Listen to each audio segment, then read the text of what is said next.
Welcome to USA Global TV and Radio, where our mission is to provide education, entertainment, hope, and inspiration.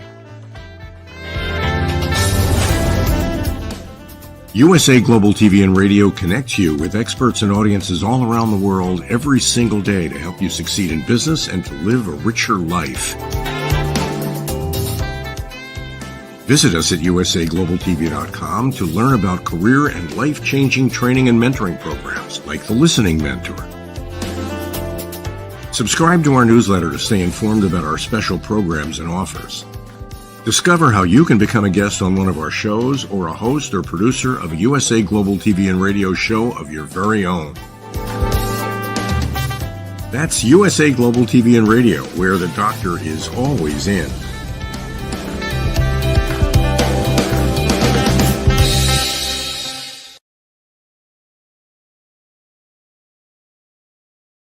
Hello, everyone. Welcome to USA Global TV and Radio, where we provide world-class education, inspiration, and hope. And for all of the entrepreneurs out there, we help you sell your vision.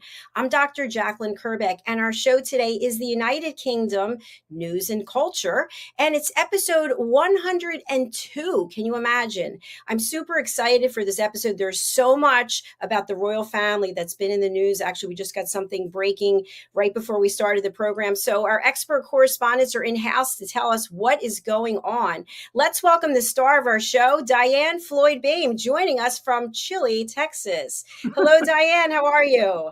Hi, Dr. JACALYN. Wow, I love your new intro. It's fabulous.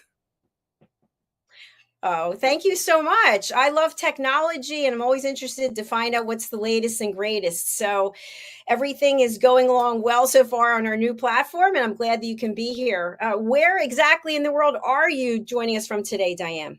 I'm actually at my home, which you can see in the background, the Story Garden, and thank you for letting me show it. And in Austin, Texas. But it has been absolutely, Dr. JACALYN, so cold, at least for us Texans. We've had ice on the ground, and it's not supposed to happen till February. So we're like, what is going on? We want our sun back. So today the sun came back. Yay! Well, I know, DIANN, your heart is filled with love and lots of heat, so you will help melt that snow and ice for sure. Oh, you're so sweet. I'm excited about today. I want to hear the breaking news. I know. I'm excited as well. I saw 2 pieces of breaking news just within the last 10 minutes. So let's welcome our expert correspondents joining us from the United Kingdom. HELENA, CHARD, welcome to the program. Hello. Hey, so good to see you guys. I'm sure you're a lot warmer than we are here. I'm here in London, in the UK, and life is good, but it is slightly chilly, but not quite as chilly as Scotland, I have to say. And it's different because when you're talking about how cold it is sometimes, your cold times are like our summers. So I would love to have a bit of your chill would be good here. But all good. There is lots going on. There's royal news. There's everything continues. You know what it's like. So it's always good to share it, and always good to get your perspective as well. Interestingly, I know that DIANN, you'd sent some articles through from the US, and they have like such a different stance to them. the way the journalistic perspective is portrayed. So it's really interesting. I love the fact that we're here talking to each other and sharing stuff, and we're so far away. But look at this, isn't it amazing? Thank you, Dr. JACALYN. I think it's amazing, and thank you so much for a very, very empowering beginning. Well, thank you. I appreciate it. And it is interesting to find out the different perspectives coming from the journalists across the world. And Helena, you and Simon will keep us honest. So welcome from a chilly Scotland, Simon MacDonald. Wow, look at us in circles. That's cool. I know. No, that's it. Right. You were just bubbling over. Yes. I think there's a song. It's a little bitty chilly.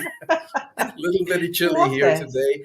-10 Celsius, or which equates, I think, probably about 18 Fahrenheit or thereabouts, maybe a little bit less. But it's just stopped snowing, so it's not so bad. So my dog has been just having a wonderful time throwing snowballs for her, and she can't understand why they just disappear and she can't find them. Well, I can tell you the iguanas are having a nice time out there sunning themselves. So I wish I could send them to one of your areas. Your iguanas are giant. They're dinosaurs. They're 7 feet long. Oh my God. It's serious. It's, it is kind of interesting when you think about actual dinosaurs and they're extinct, but then you have other creatures that come back and, they're little lizards. And then there's iguanas. They're totally different species, I guess, but they are intimidating. So I just look at them and just go, listen, dude, stay out of the house. That's all I can tell you, because if you come in, it's not going to be pretty. Could you feed them to the alligators there in Florida? Am I going to feed them to alligators, Diane? No. In Florida. We have a show on coexistence and sustainability. I can't do that. Well, do you know what? London Zoo would love them. If we could have them in London Zoo, it would be great. But I think they probably need heat to exist, I'd guess. They eat greens and bugs, and they like to live on the roof. So, yeah. But do they need sunshine, huh? They have to have sunshine. They're cold-blooded. So apparently our roof, which you haven't gotten out to measure all the roofs, but our roof is the highest one in the community, and that's why they go there. So lucky you. I know. So special. My mom was alive. She didn't mind. She thought they were interesting. And I kept thinking, yeah, Mom, they're defecating everywhere and they're ruining the roof. But they're cute. They're really nice. I love them. So. Until they multiply. Yeah. And they do. They have, I think, 70 eggs they can lay at one time. And from what I understand, most of the eggs will not make it, but a few survivors will. And then they might be attacked by birds or other prey. So, that whole evolution of life, survival of the fittest. Right. Yeah. So do you all notice that behind us, we've got like a moving background? How do you feel about it? I know. Is it making you sick? No, it's not making me sick. I just think, wow, I love it. I think it's so cool. I took a bunch of clips from London and people walking in London and then views from London, and I put them together and I made them into a background. I think it's lovely. I mean, to me, it works so well. I love it. Need to send you some from Scotland. It's like a 3D. It's 3D, doesn't it? It makes you sort of feel you're there. Yeah. Well, we are here, but you know what I mean. It's a good. Good move. Yeah, if you have vertigo or something, you might not like it. So. But something else I just want to point out, and then we'll get into our news, is we now have little QR codes. So for our audience out there watching live or on the replay, if you want to connect with Diane, for example, pick up your phone, your device, and go ahead and scan the QR code, and you'll be able to connect directly with Diane, with Simon, and with Helena. So that's there you amazing. Go. Amazing. Wow. Is that on the show? Or yeah, it's on the show. So, there it is. Okay. Connect. You can try. You can take your phone and put it up there and see what happens. That's unusual. There we go. Everybody give it a try. We're all taking. This is a totally different slant on the word of selfie now, isn't it? Yes. Make sure that it works. I don't want to tell the audience something that's not working. There we go. I went to Helena. There we go. That's amazing. Oh, goodness, there we are. Yes. Oh, well. Want to try Simon? You're getting a lot of LinkedIn hits today, Helena. Helena's LinkedIn. Simon, your website. Yeah. Oh goodness. Oh, there Wow. we Okay, go. so you can. Perfect. I see that's what we're doing. Wow. There's Diane. So it only lets me show one at a time. That's okay. Yeah. That's so cool though. I mean, I have Incredible. to say this is great. I will I'm glad look you up like this. I New took the toys. screening. New toys. Oh, I don't expect anything less, Jacqueline. Dr. Jacqueline, you're always beavering away, working hard, and coming up with the most amazing things. Well, thank So you. we're all excited. Something else I want to let you know is when I spotlight you, I will be removing the rest of us from the screen so we don't have to worry about muting ourselves anymore. So once you're not on the screen, you can talk and scream and yell and nobody's going to hear you. Are you absolutely sure, Jacqueline? Because I do remember you saying at some points, you know. Well, in StreamYard, it's totally different, but not here. Yeah. Yeah. This is good. So take I the just word mentioned I got two pieces of breaking news, one about Kate and one about the King. So, and they're both medical related. So is anyone aware of this? They are. Helena? Yeah. So the breaking news at the moment is so Princess Kate, she is in hospital at the moment. She has undergone abdominal surgery.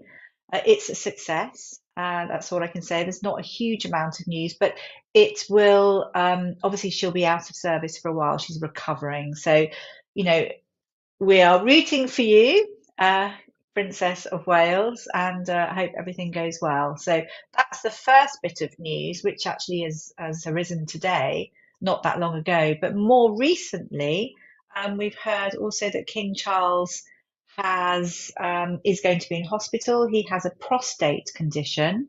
I don't think it is anything that's too sinister, which is good news. But he's lucky enough to get that sorted. So, I mean, that's really all I know. It's just breaking. It's just come in. We obviously wish them both well.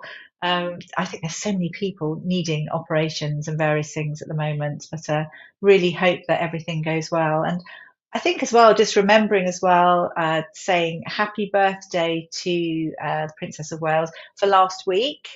I'd like to give her a shout out. She was 42, and I think she's had a bit of a rough ride recently, just due to various things that have come off the back of some negative journalistic output, which I think is so sad because she works so hard, is incredibly focused on what she does, and really has her heart in working for our royal family and carrying out official duties, and really the whole working towards the diplomatic and economic relations, I guess, in the world. So all absolutely fabulous. And I know that we have a picture. In fact, it's probably now a good time to show a picture, just really to say good luck. I hope everything goes well. And it was the official picture of released by King Charles for her 42nd birthday last week.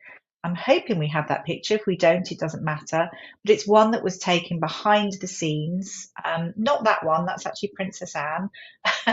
It's one that's taken behind the scenes. It's actually thinking about it because it's not in order. We can bring. Yeah, there it is. Fabulous. That's a lovely shot. I believe that's taken from the coronation behind the scenes. Obviously, you can see King Charles there and Duke and Duchess of Edinburgh, and we have got. There she is, the Princess of Wales, looking lovely in all her paraphernalia. So absolutely fabulous, and we're rooting for her. So thank you very much. But I'm going to move on now but actually we were talking about breaking news. Do we want to go back to have a chat, or would you like me to continue? Absolutely up to it, everyone. I will continue. Hey, I'm very happy to continue. Hi, guys. Great. So just to chat. So that's what's happening. Hopefully all is good.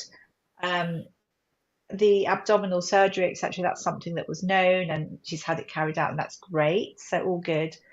King Charles is something that's a little bit more rushed in to have it sorted, but it's all good. It's nothing too dramatic. So there we go. It's always good to get breaking news. You know how here in the United States, when the president is going to be under anesthesia or something happens, I don't know if it's under anesthesia, but certain procedures, and then they have to swear the vice president, whatever the terminology is. Does anything happen when the king is going under a procedure? Gosh, do you know what? That's a good question. I mean, I've not really thought too much about I, that. It's yeah, one of I those don't. things that everything probably has to go through a process. It's absolutely set out, and I would imagine yes. But yeah, that's an interesting one. Yeah, I'll get back I to you. don't I don't think. know if you know. Yeah, I don't think they do have to have a stand-in, whatever way you want to term it. So long as he's alive, that's fine. If he's got a pulse, he's okay. Okay, I misunderstood the question, I think. Actually, thinking about it now, I suddenly went to like lookalikes and various things. But anyway, No, the transference of forget about that. power while someone is unconscious. Is that right, Diane? I don't know if I'm. No, you're absolutely right. Yeah, But I think it's only the prime minister that maybe they do that. Okay. yeah. I don't think so. I think you're right when they're here with us, and it's a sort of fairly okay operation. I think we're okay. So according to the all is movies good. now, where the king's still breathing, and you better not be messing with my kingdom. It's mad, isn't it? But I just think, gosh, there's been so much going on in the UK, really, with so many negative things actually. But I always like to pull out the positive, because there is a huge amount of positivity, and I think people forget, because everyone gets like sort of like bombarded with like loads of, I don't know, like Fox News and all these things come in, and they ask this, they ask so many things, and then you just sort of lose the actual gravitas of where we are, and just to remember what our royal family does, and the official duties, strengthening Britain's diplomatic and economic situation, carrying out public and charitable duties, the whole interfaith inclusivity, just really just being centre stage and doing soft sell. I mean, it's this whole best of British, and I think people are sort of so like, almost like having things thrown at them. We're forgetting it's almost, people want to like bring each other down. I'm talking about hypothetically and in a broader fashion, obviously, and I find it really sad at the moment, because we are in this sort of transitional stage. Obviously, Queen Elizabeth II, obviously no longer with us, and it's like everyone wants to pull everything out and make a negative, but there's so much positivity, and there's so much to look forward to, but we just have to give a little bit of time. We really do. That's how I feel. There's so much good, I think, that's going to come out of things. Wonderful. Absolutely. Well, we will depart from the screen so that you can bring us more news, and then we'll come back. I've got a little bit of news, not too much, but yes, I'll share that with you. This is interesting. Woo! So, oh gosh, I'm sorry. I don't know. I was waiting for something else. Here I am. So I'm going to start with something which I find incredibly good fun. So the most.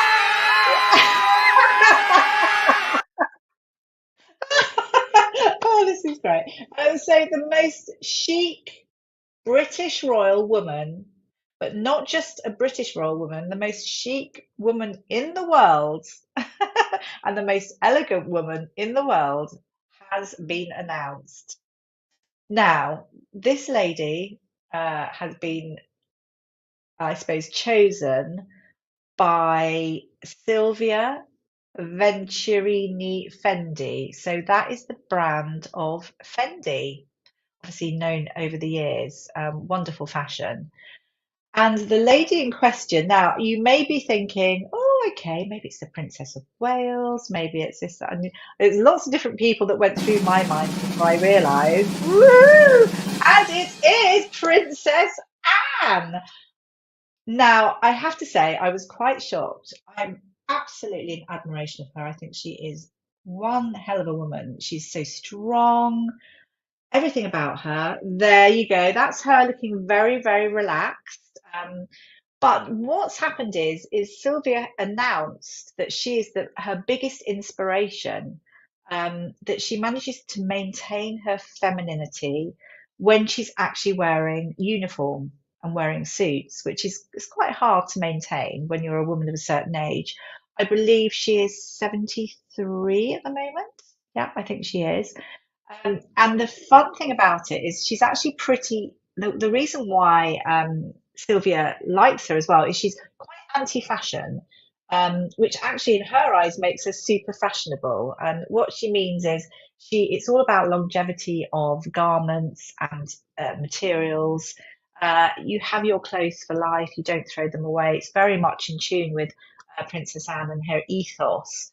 And we could see her in Sri Lanka recently, where she was looking super chic, very, very sort of minimalist. And I sort of understand where she's coming from. But the irony is, she's actually she's actually become an icon. But this is for men's fashion. So where it came from is that during the coronation, Princess Anne, she was wearing her blues and royals outfit. So she had the green velvet cloak. She had like her towering feather boa, as we saw, as she sat in front of Prince Harry. And she has an array of military garments. And it's basically a military outfit. And she just thought, wow, that is super. And how can she be so feminine and chic? And she's taking that now onto the Milan catwalk, which is coming up. I'm not too sure of the exact month, but I would imagine it's sort of springtime. And I just think so now it's like she's become this huge icon, which I think is incredible. And I just think, woo, how amazing. We saw her in Sri Lanka. She came off the flight. She got on just a standard flight. She came off holding all of her suitcases, her rucksack, her everything, and she just walked casually down the steps. And I just think she's so strong. She's got a very strong gait and a very good poise. So I sort of, it just make you think, actually, yes, I think she's pretty incredible. Obviously, she's viewed as the hardest working royal as well. So there we are. And you can see that kind of timeless chic actually there just from that photograph. There is something there. She was incredibly beautiful. I mean, she's very attractive now, but when she was younger, incredibly beautiful. Very much like, I think Zara takes after her. She looks stunning at the moment as well. So there we go. Hurrah! I'm so happy about that. I'm going to move on now to King Charles, and obviously we're wishing King Charles well. He will be having an operation, all will be good, I'm pretty sure. But the portrait, we've known about this. We spoke about this last year. Portrait of King Charles is going to be hanging in public buildings. So whether it's hospitals, the courts, schools, various things like that. So a lovely photograph was taken by Hugo Bernard. He was a fabulous photographer. He also took pictures at the coronation, has taken lots of various photographs that are stunning. So this photograph was taken in Windsor Castle. There it is. I actually love that shot. And you can see, I love the backdrop. I love the angles in that and the richness of the gold and the deep greens in Windsor. And of course, you've got King Charles looking very regal, wearing his naval officer sort of outfit. And that's the Admiral Fleet outfit that he's wearing. It's with medals and honours. And that's a naval officer outfit. I think he is well, obviously he's a 5-star naval officer, but he's also the ceremonial head of the Royal Marines. And so that's great. There are lots of thoughts about it that people are thinking, oh my gosh, it's a shameful waste of money. A certain amount of money was put towards it. But, actually, hey, let's be proud. I think it's lovely to be able to have images up, photographs up. It's continuous. I can't say the word. I'm terrible with this continuity. I'm terrible with that word. Anyway, I just think it's important and I feel very proud. I think best of British with that. And I do understand sometimes think, well, why should we put certain money towards photographs, etc.? I mean, goodness me, we could talk about the government forever with the waste of money that goes on. I just think at least this has been a decisive decision and let's go with it. And I look forward to seeing all the pictures. I really do. I also think another interesting thing, because there was a bit of negativity that went with this, in that people were thinking, well, why should taxpayers' money be put into having big pictures of good quality photos? But I was just thinking, because it would be good, I think, if the royal family actually introduced, and I know lots of people are doing this in their own different divisions, but if they introduced influencers, I was thinking if you had young influencers come into like Buckingham Palace, or a royal palace, and actually, so it's sort of a bit like getting down with the kids and using social media to reach beyond the traditional royalists and to actually to to connect with younger people. I think it would be a good idea, and I think in a way, if they'd have done this with the launch of the photo, the portrait, I think it would have been a good thing. But anyway, that's something it may well have been done. I don't know, but that's my idea, and I feel like I might have to contact them about that. I think it would do incredibly well, and I could just see how you could. I just looking at Buck Powell now, you could really bring in all the. Anyway, no, I'm not going to go into that. I'm going to carry on with what I'm doing. I'm getting carried away with myself, with my creative brain. So that's King Charles, which is lovely. I mean, we'd obviously wished happy birthday to. What I would say is that I've had Fox News talking about, and I don't know how big this is in the States. I always find it quite funny because it's always a different stance. So Robert Hardman's brought out a new book. Now, Robert Hardman is a fabulous writer. You really feel like you're in everything that he writes about. He's very respected, works with lots of journalists and internally with the royal household.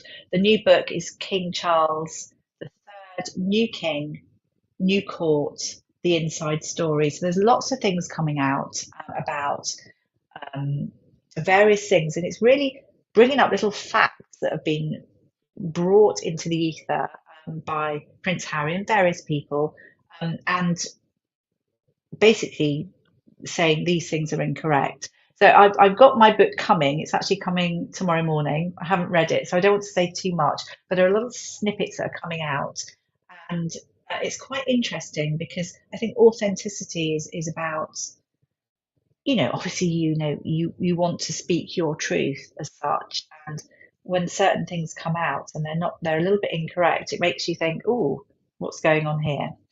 Anyway, I will move on to something that I find funny. Fox News very interested in, and it's the Prince Harry being given the Living Legend of Aviation Award. I've not heard anything about this. It's the Hall of Fame. I think 4 people have been entered into it now in a few days' time, and it's the 21st annual awards ceremony, which I find outstanding. Imagine being called a living legend. I don't know about you, but that to me is a little bit, because to be a living legend, you have to be the pinnacle, don't you? You have to be absolutely top of tops, and this is for Prince Harry's, I think, working in the British Army, and obviously serving his country in Afghanistan, which is great, absolutely fabulous. But I think to get an accolade of Legend of Aviation is strange. But we'll talk about that shortly.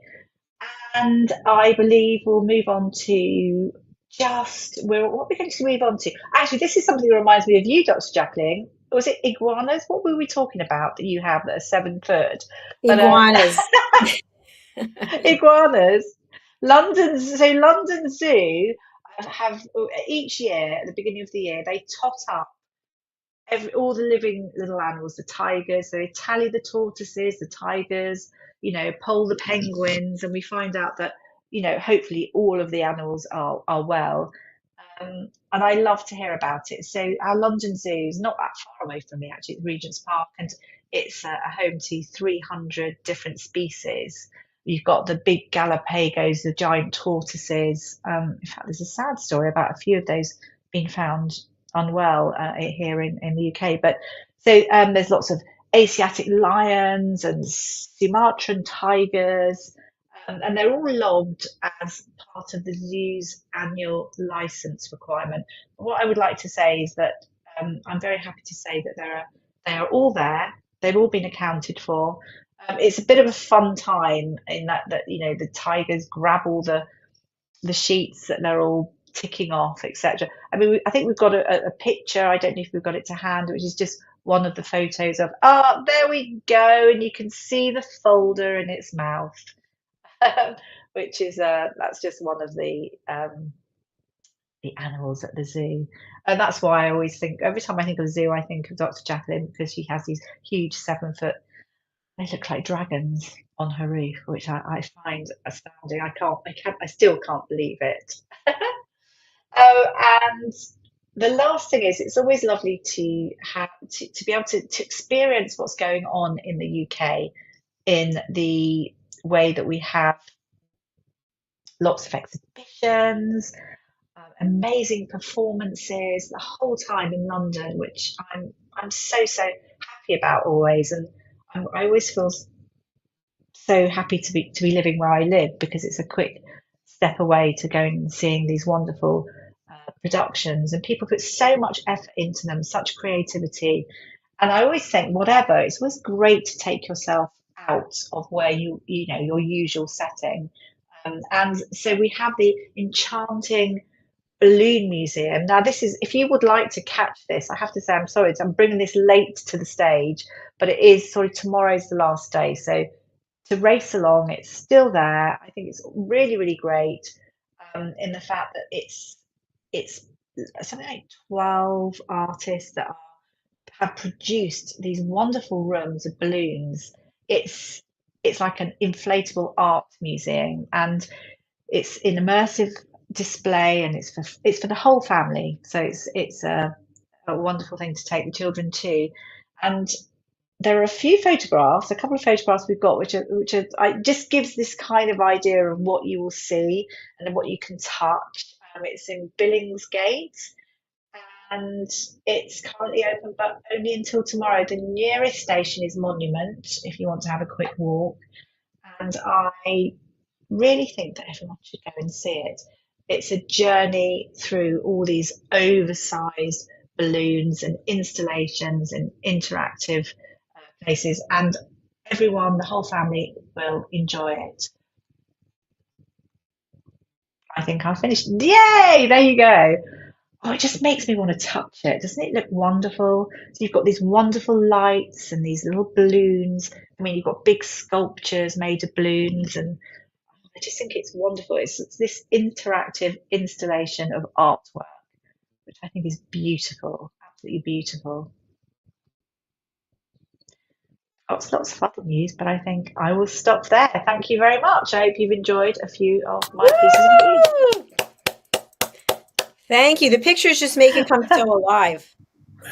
So yeah, I think this one that we're looking at, everything is a balloon except for the person in the air. Yeah, the person in the air is obviously hanging around there. They're not, yes, they're balloons, but there are also some rooms that have almost like plastic balls. So you can immerse yourself, you can run around in them. And if you've got children, it's almost like they're up to their, top of their heads and everything. But it's really good fun, and they're great artists. Wow. I think actually, there's one that we had which had there's one with the room with a big installation. It almost looks like a big moon, and it reminds us. I don't know, Jacqueline, years ago we had I remember in the church. the church. It reminds me a little bit of that. Yeah, it's really good fun. Yeah, I love it. I love these. So we have lots of these exhibitions that are coming to Billingsgate. They last a few months, then they're gone. So once they're gone, they're gone. So it's like, you really should always try and grab things. And you always feel, I find anyway, you always feel so alive once you've been to these new places that are showing different things. Isn't it great? Creativity is so great. It takes your mind away from maybe the humdrum.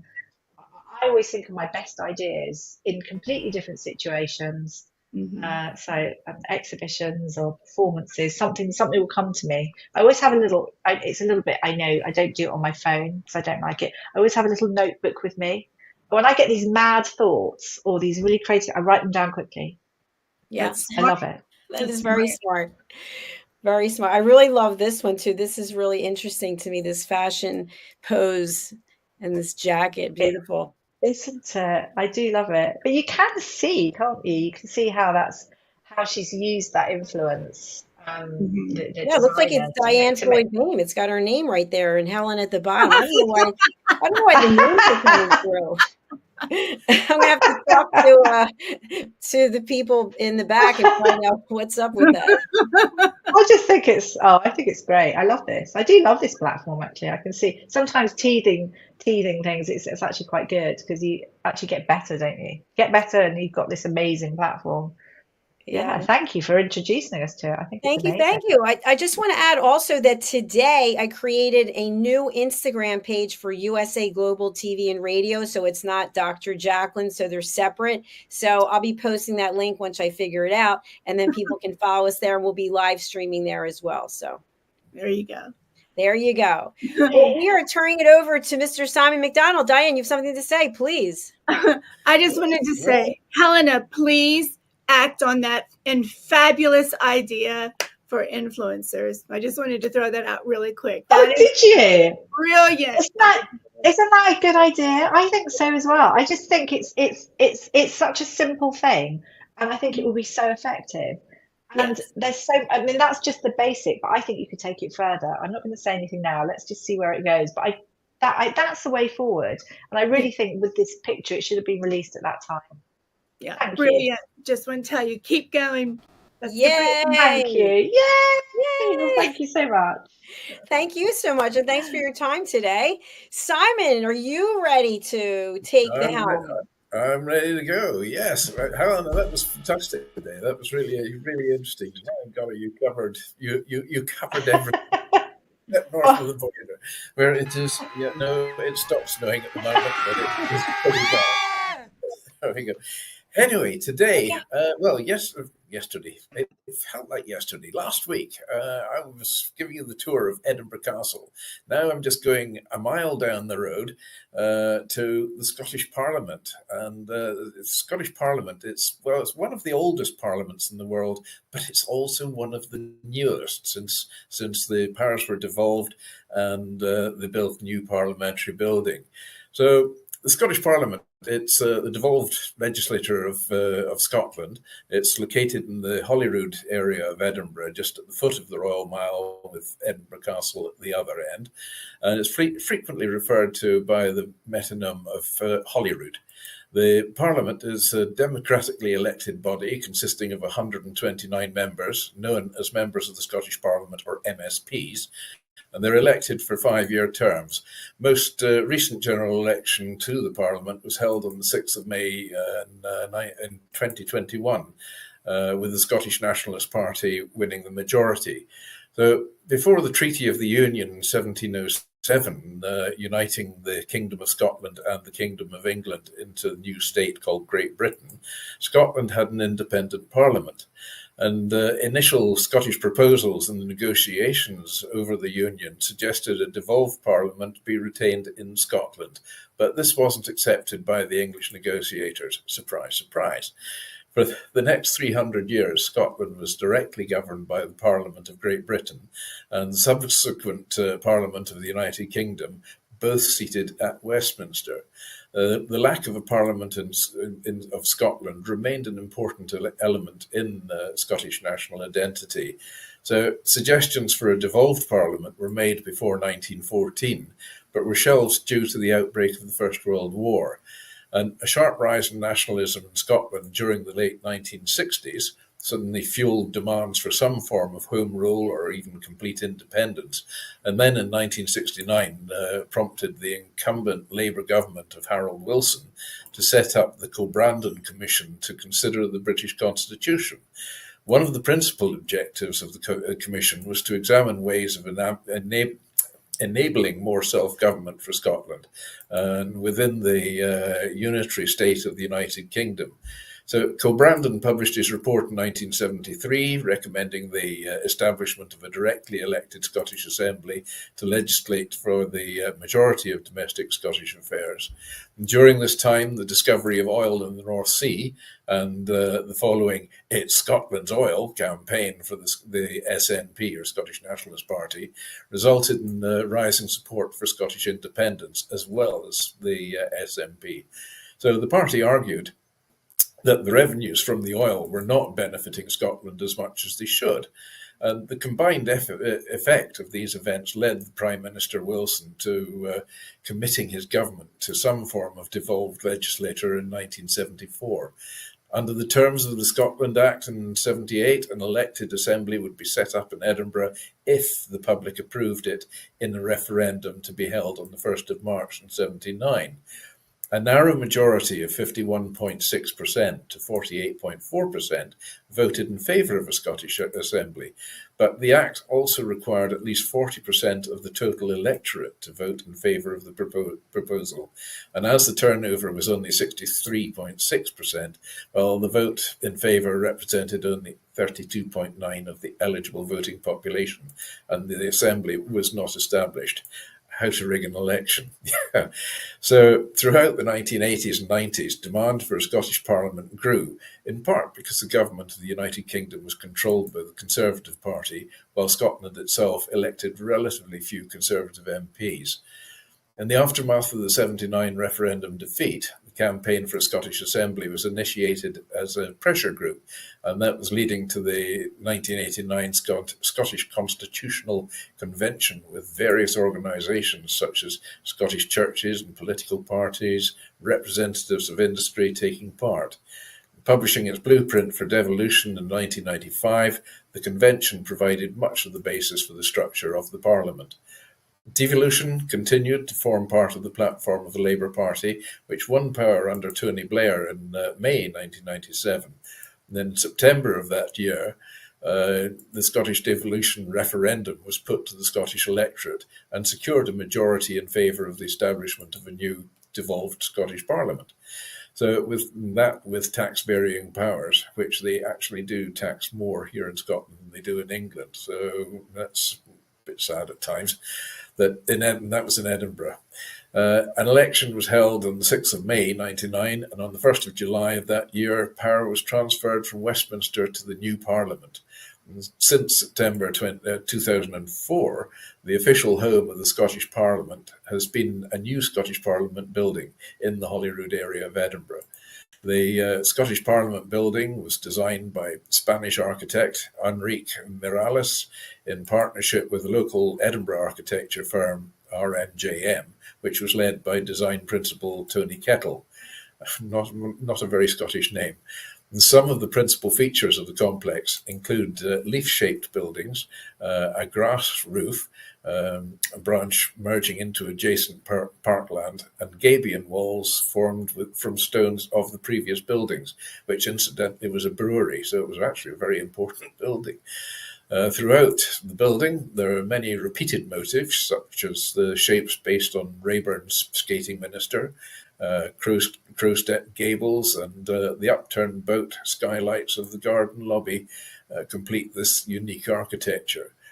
Queen Elizabeth II opened the new building on the 9th of October in 2004. So while the permanent building at Holyrood was being constructed, a temporary home for the Parliament was found in Edinburgh with the General Assembly Hall of the Church of Scotland on the Royal Mile, which was chosen to host the Parliament. Official photographs and television interviews were held in the courtyard adjoining the Assembly Hall, which is part of the School of Divinity of the University of Edinburgh. Now, this building was vacated twice to allow for a meeting of the Church's General Assembly. So in May 2000, the Parliament was temporarily relocated to the former Strathclyde Regional Council debating chamber at Strathclyde House in Glasgow, and then to the University of Aberdeen in May 2002. At the beginning of each parliamentary session, Parliament elects one MSP to serve as the presiding officer, which is the equivalent of the Speaker in other legislatures. The two MSPs to serve as deputies, the presiding officer is currently Alison Johnson, and the deputies, currently Annabel Ewing and Liam MacArthur, they're elected by a secret ballot of the 129 MSPs, which is the only secret ballot actually conducted in the Scottish Parliament. So principally, the role of the presiding officer is to chair the chamber proceedings and the Scottish parliamentary corporate body. When chairing meetings of the Parliament, the presiding officer and his or her deputies must be politically impartial. And during debates, the presiding officer or the deputy is actually assisted by the parliamentary clerks, who give advice on how to interpret the standing orders that govern the proceedings of the meeting. As a member of the Scottish parliamentary corporate body, the presiding officer is responsible for ensuring that Parliament functions effectively and has the staff and resources it requires to operate. Convening the Parliamentary Bureau, which allocates time and sets the work agenda in the chamber, that's another of the roles of the presiding officer. In understanding orders of the Parliament, the Bureau consists of the presiding officer and one representative from each political party, with 5 or more seats in the Parliament. And among the duties of the Bureau are to agree the timetable of business of the Chamber, establish the number, remit, the membership of the parliamentary committees, and regulate the passage of legislation or the bills that go through Parliament. Presiding officer also represents the Scottish Parliament at home and abroad in an official capacity, and also controls and debates by calling on members to speak. Presiding officer rules and points of order raised by members, which are not subject to debate or appeal, and may also discipline members who fail to observe the rules of Parliament. It's quite a tough job, that one, incidentally. The debating chamber of the Scottish Parliament is seating arranged in a sort of hemicycle, which is a design common across European parliaments. There's 131 seats in the debating chamber, 129 occupied by the Parliament's elected MSPs, and 2 are seats for the Scottish law officers, the Lord Advocate and the Solicitor General for Scotland, who are not elected members of Parliament, but are members of the Scottish Government. And as such, the law officers may attend and speak in the plenary meetings of the Parliament, but as they're not elected MSPs, they can't vote. So members sit in their party groups. The First Minister and the Scottish Cabinet Ministers and the law officers sit in the front row in the middle section of the chamber, and the largest party in the Parliament sits in the middle of the semicircle, with opposing parties on either side. The presiding officer and parliamentary clerks and officials sit opposite the members at the front of the debating chamber. It's a bit like a classroom in a school, and trying to keep them in order is not easy. In front of the presiding officer's desk is the parliamentary mace. Well, now, this is made from silver and inlaid with gold, which has been panned from Scottish rivers, and inscribed with the words wisdom, compassion, justice, and integrity. And the words there shall be a Scottish Parliament, which are the first words of the Scotland Act, and they're inscribed around the head of the mace, which has a ceremonial role in the meetings of Parliament, representing the authority of the Parliament to make laws. And presented to the Scottish Parliament by the Queen on the Parliament's official opening in July 1999, the mace is displayed in a glass case which is suspended from the lid. And at the beginning of each sitting in the chamber, the lid of the case is rotated so that the mace is actually above the glass to symbolise that a full meeting of the Parliament is taking place. Parliament typically sits on Tuesdays, Wednesdays and Thursdays from January to late June, and from early September to mid-December, with 2-week recesses in April and in October. Chamber debates and committee meetings are open to the public. Parliament TV is a webcast and archive of parliamentary business back to 2012, and on the BBC's parliamentary channel, BBC Parliament, proceedings are also recorded in text form, in print and online, in the official report. Much of the work in the Scottish Parliament is actually done in committee. The role of the committees is stronger in the Scottish Parliament than any other parliamentary system. Principal role of the committees in the Scottish Parliament is to take evidence from witnesses, conduct inquiries, and scrutinise legislation.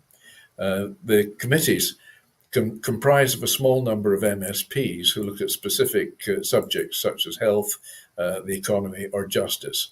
I actually serve on the Food and Fisheries Committee and also on the Marine Committee myself.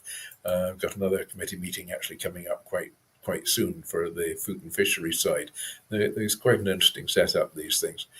They play a central role in the work of the Scottish Parliament because, unlike the UK Parliament, the Scottish Parliament is a single-chambered Parliament, and the committees can thus consider and amend proposals for new laws. They can also propose new laws in themselves, which is something which I've had to go through with them on a number of occasions. The Scotland Act of 1998, which was passed by the Parliament of the United Kingdom and given the royal assent by Queen Elizabeth II on the 19th of November 98, governs the functions and the role of the Scottish Parliament and delimits its legislative competence. Since the establishment of the Parliament, there have been a number of changes to its legislative competence, and the Parliament is able to debate any issues, including those reserved to Westminster, but is unable to make laws on issues that are outside of its legislative competence. And as the Scottish Parliament is able to make laws in the areas constitutionally devolved to it, the legislative process begins with the bills or draft laws, which are presented to Parliament. Then the bills can be introduced to Parliament in a number of ways. Scottish Government can introduce new laws or amendments to existing laws as a bill, as a committee of the Parliament, and can present a bill in one of the areas under its remit. So latest news, of course, is that the MSPs have now been awarded a pay rise. Lucky people. So there we go. So that's the Scottish Parliament, which is the old Parliament and the very new Parliament as well. So there we have it for another week. Yay! Yay! You were talking about the fisheries, so I put you out into the ocean while you were talking. Right. Yes. No. I've been on the Food and Fisheries Committee now for about 4 years, and on the Marine one for 3 years. So it's really interesting work, and we do seem to have a little bit more influence over MSPs than they do in Westminster with the MPs. I also sit on the expert panel as an advisor in fisheries to Westminster as well, and that one is a tough one to get anything actually passed through them. It really is. They just don't want to know. So I stick to the Scottish Parliament. So I will add then my little bit of on this day, and some interesting ones today, because on this day, in 1912, Captain Robert Scott's expedition arrives at the South Pole, 1 month after Roald Amundsen. Then in 1961, US President Dwight D. Eisenhower delivers a televised farewell address to the nation 3 days before leaving his office. Birthdays: 1942, Muhammad Ali, the American boxer and world heavyweight champion, who was born in Louisville in Kentucky. Then 1899 to 1947, Al Capone, the American gangster. Well, it was his birthday today, would you believe? And he was born in Brooklyn and New York. For deaths, we've got 2008, Bobby Fischer, the American chess player and world champion, who died of renal failure at the age of 64. And in 1893, Rutherford B. Hayes, who was the 19th US president of the Republicans, and he died of a heart attack at the age of 70. So there we have. Thank you on this day. News for yesterday. And there we are. So interesting. Thank you very much. All right, we're coming to the end of the show, and thank you for this great opportunity to educate us on what's going on over in the United Kingdom. I learned a lot today, as always. Simon, I don't know if you saw, but behind you was Scotland. So, yeah. Yes. Yes. I recognize that place. Fantastic. And who wants to share something? Diane, Helena, what would you like to say before we close out? I'm actually, Go ahead, Helena, please. I was just going to say just quickly that obviously wishing the Princess of Wales and King Charles well. The operations, etc., are not life-threatening, but obviously it does mean that they will be out of service for a while.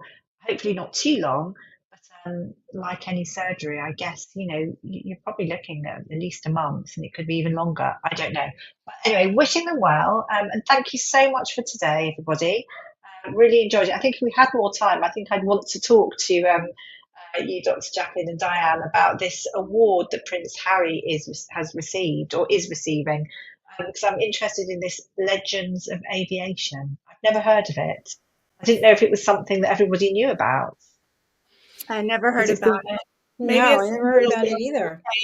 Maybe it's some new award you pay to get. I have a feeling that's what it is. Like it's I think hosted by John Travolta, so it's something that but it's been going for a long time. So I guess from a PR point of view, it's worked, hasn't it? Because we're talking about it, or I'm talking about it. Is this recognition that he's actually flown the coop from here? Oh, it's mad, isn't it? No one's saying he's not flown. There's lots of very worthy people that could, could receive this award. So it's a little bit odd. So that's why I was interested to know what this Hall of Fame is. But there you are. Inquiry minds want to know. There you go. Dianne, we're going to go over to you. I just want to say thank you, Dr. Jacqueline, for my award. It was just incredible. And for those listening, I won the MVP award for 2023 for USA Global TV. And I just wanted to thank Dr. Jacqueline. Thank you so much. And I love being part of this show. And as a closing, as I said early on another show, kindness, if we can all think about something kind to do today and every day to grow not only the light inside you, but to make someone else smile and help their light grow too. Thank you, Dr. Jacqueline. Thank you, Dianne. Thank you very much. Thanks for printing that out. That's marvelous. Fantastic. Yeah. Printed it out. Very nice. Thank you. Something I just wanted to share in case you haven't seen this. Our names are there as well. Very nice. But I'm an Amazon influencer and I'm doing Amazon Lives to help people showcase their products. So if you have something for sale on Amazon and you would like to have me help you sell it, I'd be happy to promote it. You can go over to drjacqueline.com and you can book your session there because USAGlobalTV.com is still in the sandbox being worked on. Yay. So I can't do anything with it at the moment. So it's over on drjacqueline.com. Book your session. So that's all we have for today. Our next show is coming up. It's Global Social Entrepreneurs, followed by the Royally Rich Lifestyle Show, episode 11, starring Helena Chard and Ian Pelton. Yay! It's a great show, so don't miss it, everybody. Oh, it really is a fabulous show. It really is. And they won an award too. Yeah, they did. Yay! Absolutely. Lots of awards. So thankful. Thank you. We have to close out now, but we will be back with our next program, and we'll be back with our show, United Kingdom News and Culture, next week. We'll see you then. Bye.